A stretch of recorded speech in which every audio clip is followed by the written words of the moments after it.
दोस्तों आज की वीडियो बहुत ही इंपॉर्टेंट है उन सभी फार्मर्स के लिए जो प्लान कर रहे हैं एक न्यू पावर टिलर लेने का। जैसे कि सरकार इस स्कीम के थ्रू दे रही है सब्सिडी, लेकिन काफ़ी सारे लोगों को इसके बारे में पता नहीं है कि इसका बेनिफिट कैसे लेना है। तो आज की इस वीडियो में हम बात करेंगे एक एग्रीकल्चर ऑफिसर से, जिससे आपको मिलेगी बिल्कुल सही और ऑफिशियल इन्फॉर्मेशन। और वीडियो के एंड में मैं आपको बताऊंगा कि आप इस स्कीम के लिए ऑनलाइन कैसे अप्लाई कर सकते हैं। तो चलिए सबसे पहले हम बात कर लेते हैं एक एग्रीकल्चर ऑफिसर से जो हमें इस स्कीम के बारे में बताएंगे। सर, सबसे पहला सवाल कि पावर टिलर स्कीम क्या है और फार्मर्स के लिए ये इतनी इम्पोर्टेंट क्यों है?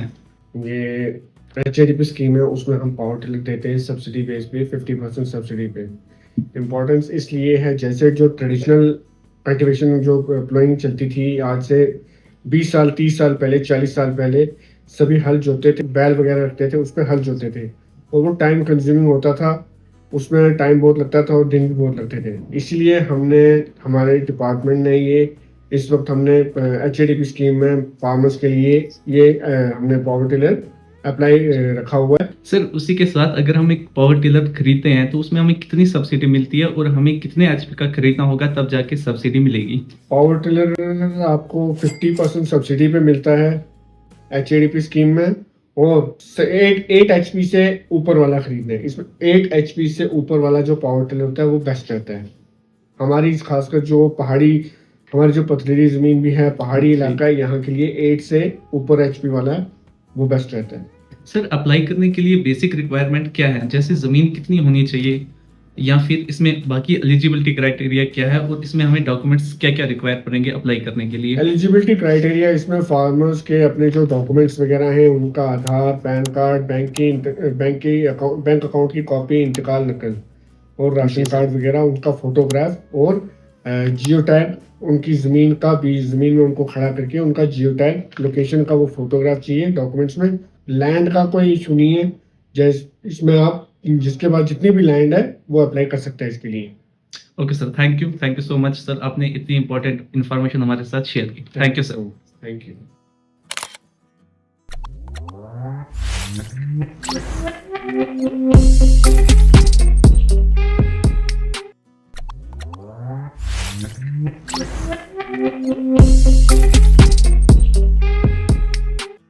तो दोस्तों, ऑनलाइन अप्लाई करने के लिए आपने अपने मोबाइल फ़ोन या लैपटॉप में कोई सा भी ब्राउज़र ओपन कर लेना है और सर्च बार में आपने टाइप कर लेना है HADP और इंटर कर लेना है।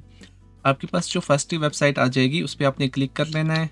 इसके बाद आपने यहाँ पे एप्लीसेंट पे आके यहाँ पे लॉगिन पे क्लिक कर लेना है। अगर आप फर्स्ट टाइम इस साइट पे विजिट कर रहे हैं तो सबसे पहले आपने जो है वो रजिस्टर पे क्लिक करके अपनी रजिस्ट्रेशन कर लेनी है। रजिस्ट्रेशन कैसे करनी है मैंने उस पर ऑलरेडी वीडियो अपलोड की है, मैं डिस्क्रिप्शन में उसका लिंक दे दूंगा, आप उस लिंक पे क्लिक करके वो वीडियो देख सकते हैं।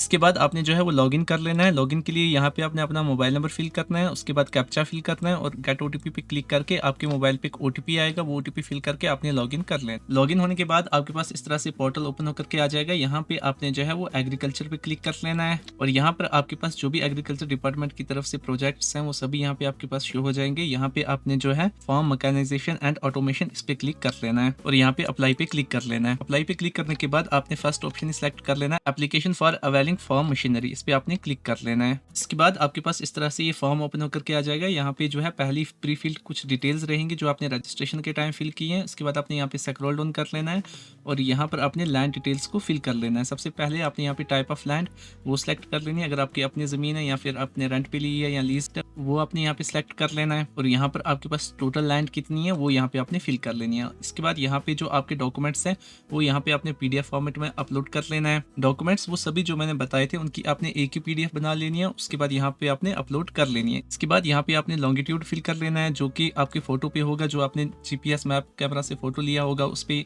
लॉन्गिट्यूड लिखा होता है वो यहाँ पे आपने फिल कर लेना है। इसके साथ लैटिट्यूड फिल कर लेना है। इसके बाद level of mechanisation already present वो आपने यहाँ पे फिल कर लेना है कि आप इससे पहले जो है वो कौन सा मैकेनाइजेशन यूज करते थे अपनी फार्म को बोनिश होने के लिए। इसी के साथ type of machinery already in use वो यहाँ पे आप फिल कर सकते हैं, अदरवाइज यहाँ पे भी आपने NI फिल कर लेना है और यहाँ ऊपर भी NI आप फिल कर लेंगे। उसके बाद यहाँ पे आपने अपनी इनकम पर ईयर कितनी है वो यहाँ पे आपने फिल कर लेनी है। Number of persons employed full time उस जमीन पे कितने लोग काम कर रहे हैं वो यहाँ पे आपने फिल कर लेना है। उसके बाद number of persons employed part time उस पर कितने काम करते हैं वो आपने यहाँ पे फिल कर लेना है। इसके बाद आपकी विलेज ऑलरेडी सिलेक्टेड रहेगी और यहाँ पे आपने सब डिवीज़न फिल कर लेना है। इसके बाद एड्रेस डिटेल आपका सैम जो आपने रजिस्ट्रेशन के टाइम फिल किया वो यहाँ पे आपको शो हो जाएगा। अगर आप उससे चेंज करना चाहते हैं तो यहाँ पे चेंज पे क्लिक करके आप उसको चेंज कर सकते हैं। इसके बाद यहाँ पे आपने बैंक डिटेल्स फिल कर लेनी है। सबसे पहले जो भी बैंक आप सेलेक्ट करना चाहते हैं वो आपने यहाँ पे सेलेक्ट कर लेना है। इसके बाद यहाँ पे आपने अपनी ब्रांच को सेलेक्ट कर लेना है और यहाँ पर आपने अपना सर्वे नंबर यानी जो आपका इंतकाल नंबर होता है ज़मीन पे लिखा हुआ वो आपने यहाँ पे फिल कर लेना है। अगर आपके पास खसरा नंबर है तो वो भी यहाँ पे आप फिल कर सकते हैं, तभी एप्लीकेशन अप्रूव हो जाती है। और यहाँ पे आपके पास लैंड एरिया कितना है वो यहाँ पे आपने फिल कर लेना है। इसके साथ यूनिट ऑफ लैंड मेजरमेंट्स वो यहाँ पे आपने फिल कर लेना है, अदरवाइज़ यहाँ पे भी आप एन ही फिल कर लें। इसके बाद यहाँ पे आपने लैंड ओनरशिप टाइप सेलेक्ट कर लेना है कि किसके नाम ज़मीन है, सिंगल ओनर है या जॉइंट ओनर है, वो आप यहाँ पे सिलेक्ट कर लेंगे। और यहाँ पे आप खाता टाइप सिंगल ओनर है या फिर जॉइंट ओनर है वो आप यहाँ पे सिलेक्ट कर लेंगे। और यहाँ पे आपने अपना खाता नंबर फिल कर लेना है जो कि आपके इंतकाल नकल पे लिखा होता है वो यहाँ पे आपने फिल कर लेना है। और यहाँ पर अपने फार्म मशीनरी में पावर टिलर सेलेक्ट कर लेना है, ये चीज़ आपने ध्यान से सेलेक्ट करनी है। इसके बाद यहाँ पे प्रिंसिपल क्रॉप्स में आपने फिल कर लेना है कि वहाँ पे ऑलरेडी कौन कौन सी क्रॉप है। इसी के साथ एंटरप्राइज अंडरटेकन में आप यहाँ पे पावर टिलर 8 to 9 HP वो आप यहाँ पे फिल कर लेंगे। उसके बाद आपने यहाँ पे फार्म का जो फोटोग्राफ है वो यहाँ पे आपने अपलोड कर लेना है। जो भी आपकी फार्म है उसका आपने जो फोटो लेना वो यहाँ पे आपने अपलोड कर लेना है, जियो टैग में फ़ोटो होना चाहिए। इसके बाद यहाँ पे आपने अपनी बैंक डिटेल्स को फिल कर लेना, अपनी ब्रांच को, बैंक को और IFSC कोड और अकाउंट नंबर फिल कर लेना। मेरा यहाँ पे ऑलरेडी मैंने कुछ एप्लीकेशंस लगाई है वहाँ पे ऑलरेडी फिल्ड था, इसलिए यहाँ पे जो है वो ऑलरेडी फिल्ड आ रहा है। अगर आप इसको चेंज करना चाहते हैं तो यहाँ पे आप एडिट पे क्लिक करके इसको आप चेंज कर सकते हैं। इसके बाद अगर आप लोन पे पावर टिलर लेना चाहते हैं तो यहाँ पे आपने यस पे क्लिक करना है। अगर आप कैश पे लेना चाहते हैं तो यहाँ पे आप नो को सिलेक्ट कर लेंगे। अगर आप यस करेंगे तो आपको यहाँ पे DPR अपलोड करना पड़ता है, वो भी आप HADP साइट से बना सकते हैं या किसी और साइट से भी वो बन जाता है DPR।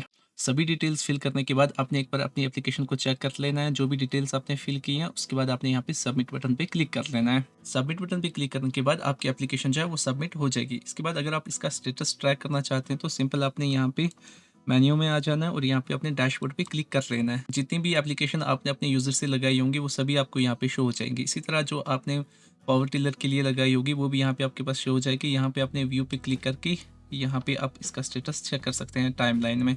एप्लीकेशन अप्रूव होने के बाद आपको जो है वो एग्रीकल्चर ऑफिस से कॉल आ जाएगी। उसके बाद जो है आपने पावर टिलर खरीदना है और उसका बिल जो है वो अपने एग्रीकल्चर ऑफिस में सबमिट करना है और उसी के साथ आपके जो बाकी डॉक्यूमेंट्स हैं वो भी वो ले लेंगे जो उन्हें रिक्वायर पड़ेंगे। आपकी फाइल जब एग्रीकल्चर ऑफिस में सबमिट हो जाएगी तो उसके बाद वो एग्रीकल्चर कुछ ऑफिसर आएंगे और आपका पावर टिलर वगैरह चेक करेंगे। उसके बाद ही जो है आपको इसकी सब्सिडी वगैरह पड़ती है। तो इस तरह से जो है आप पावर टिलर के लिए ऑनलाइन अप्लाई कर सकते हैं। अगर आप खुद से फॉर्म फिलअप नहीं कर सकते हैं तो आप मेरे इस व्हाट्सअप नंबर पे अपने डॉक्यूमेंट्स सेंड करें, जो भी फ़ी वगैरह होगी वो भी हम ऑनलाइन ही ले लेंगे, तो मैं आपका फॉर्म जो है वो फिलअप कर दूँगा। अगर आपको इसके रिलेटेड कोई भी क्वेरी है तो आप नीचे कमेंट करके पूछ सकते हैं। और अगर आपने अभी तक मेरा चैनल सब्सक्राइब नहीं किया है तो सब्सक्राइब करके ज़रूर जाए। Okay guys, thank you so much for watching this video.